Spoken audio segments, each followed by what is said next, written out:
मेरा दिल आधे चांदनी रात दे वेले को मेरा यार होवे गमखार होवे जे को नफरत ना तू खार होवे मेरे दुख सुख दा भईवाल होवे मेरे नाल होवे। मेरा दिल आधे चांदनी रात दे वेले को एक हाँ च लहदा साज होवे जिंदे नाल तेरी आवाज़ होवे वल चंद्र जमीन ते लहे आवे आसमान दे तारे रक्स करन तेरी कोयल झई आवाज़ को सुन पुर नूर नज़ारे रक्स करन सारे दे सारे रक्स करन। मैं आप भी आखिर झुम पवां इवें झुमदे हुए तेरी झोली विच तेरी जुल्फ को चुम के सौंप पवां वाले जा निंद्रे च गुम थीवां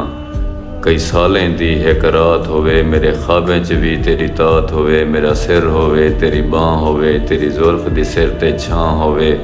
तेरे हाथों में मेरा हाँ होवे जरा नींद रुखड़े तेरे थोड़े ते उहा खिल होवे मेरा ना होवे उहा खिल होवे मेरा ना होवे।